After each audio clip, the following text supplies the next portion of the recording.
Welcome to Dark Horizon Creations. I'm Mike. This time we're taking a look at the Star Wars Rogue One Jedha Revolt 4-pack by Hasbro.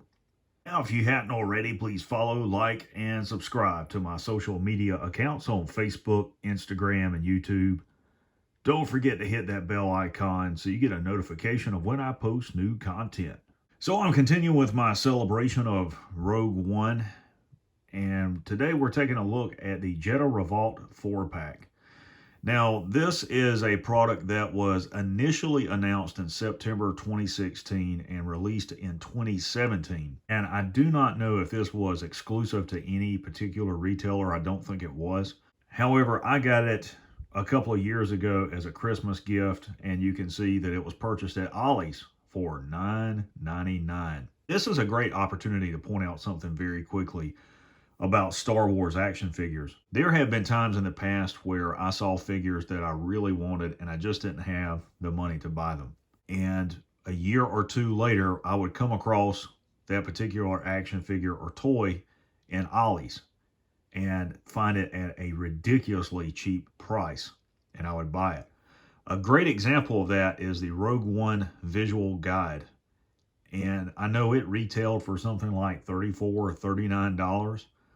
I found it at Ollie's a year or two ago, and I think I paid like $5 for it.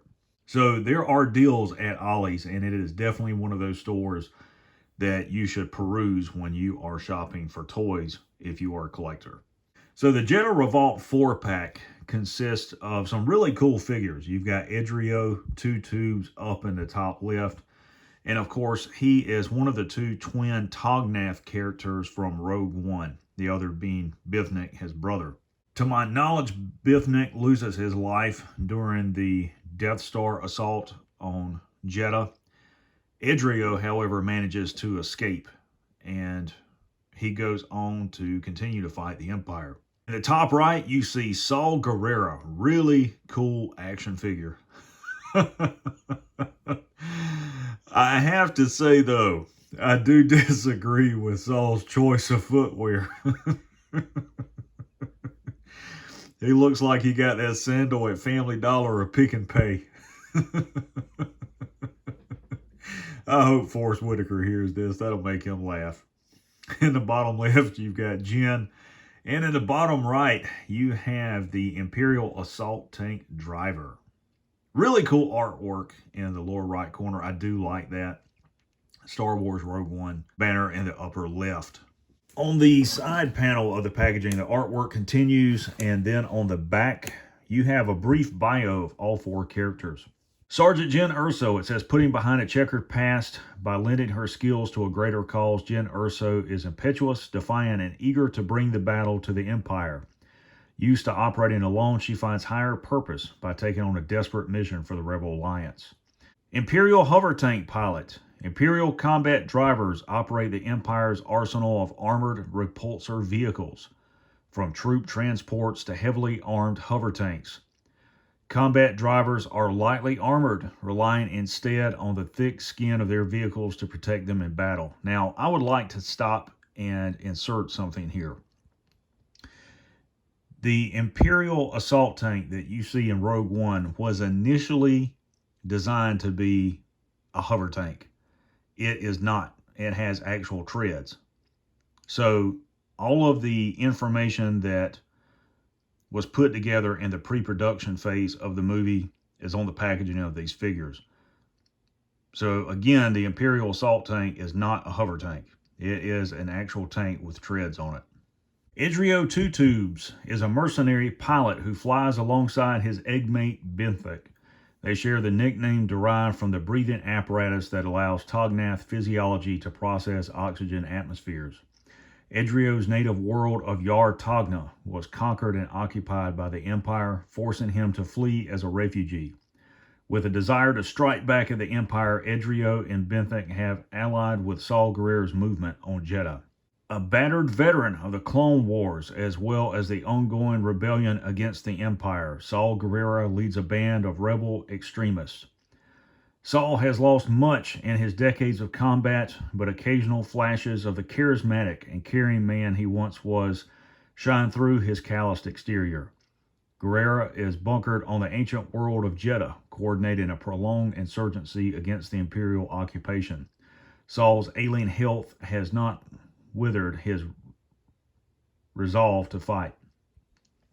I think Saul is a very fascinating and intriguing character. For those of you that have watched Rebels and you know a little bit about the background of Saul, he's a very fascinating and intriguing individual. He's a very complex individual. And Saul is really driven by the anger and hurt over the loss of his sister. And I think that he sees the callousness of the Imperial's actions in conquering and occupying worlds. And he chooses to engage the Empire using asymmetric warfare in an attempt to give him an advantage and level the playing field, so to speak. There's a lot more that I could say there about Saul, and maybe I'll do a separate video in the future on him. Okay, here we have the Jedha Revolt 4-pack outside of the packaging. And as you can see, these are really nice looking action figures. There's a lot of nice detail in each of them. And we'll begin by taking a look at Edrio. And as you can see, there's a lot of nice detail in there. He's got his breathing apparatus. And the chest pack is nearly identical to the one used by the Rebel pilots. He's got a accessory belt on there. And he's got his blaster rifle. This is the one weapon I wasn't able to get any information on at all. I do not know what type of blaster this is. It looks very similar in design to a slug thrower, but I know it isn't. And he's got this weathered, what looks like tunic coat that he wears. Very heavily padded trousers and boots. And Benthic wears an identical outfit as well. All the way around, he's a really cool looking character. This is one figure that they need to produce in both the Vintage Collection and Black Series. Next, we'll take a look at Saul Guerrera. And you guys can see that is a really cool head sculpt for a 5 POA figure. A lot of nice detailing and sculpting there in his suit, which all of this contains life support equipment. And on his back, he has a partisan flag draped. If you don't know what that is, that's the flag of the partisan insurgency group that he leads. That's what's draped over his shoulder. There's his blaster pistol. Really cool holster. I do like that. Very minimalistic. You can see his robotic foot on his right leg and his regular foot on his left leg there, and his staff. And really sad to see him like this. I understand the history behind that, but he's one of those characters that I would have liked to have seen progress to a higher leadership role in the Rebel Alliance. You know, incorporating the partisans into maybe the Rebel Spec Forces and bringing him on as a general. That would have been really cool to see.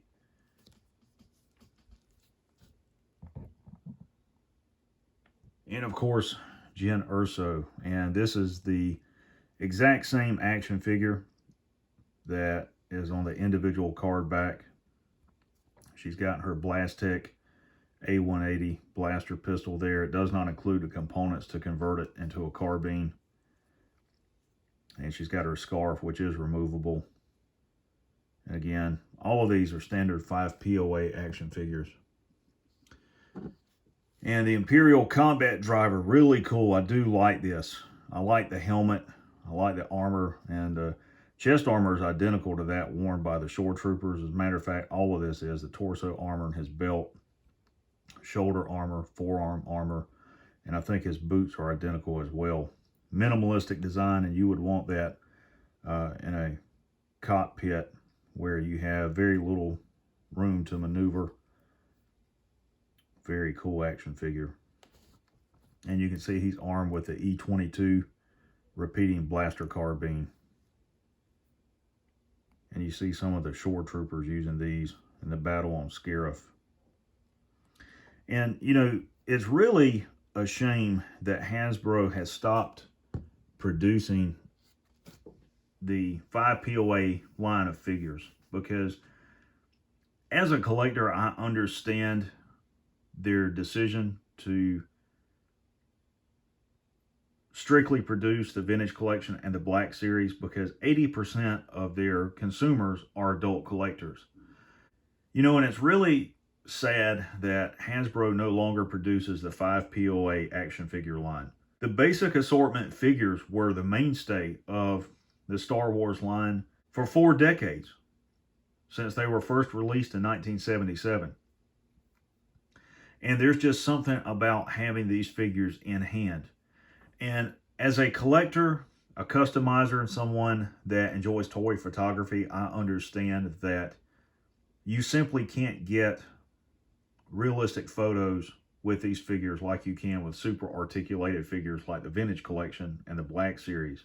But for kids and collectors alike, there's still a desire to have the 5 POA figures.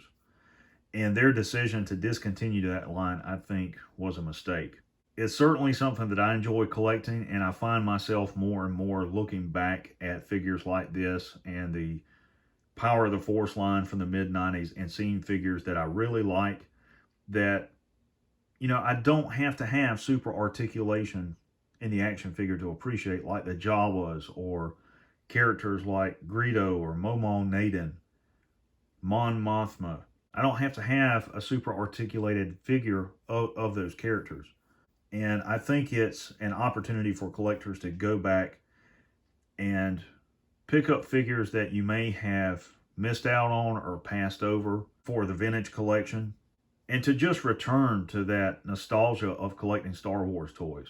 I think oftentimes we overcomplicate the process and make it something that it really doesn't have to be, and just, you know, that sense of returning to the fun of it and the enjoyment of collecting action figures. So there you have the Star Wars Rogue One Jedha Revolt 4-pack by Hasbro.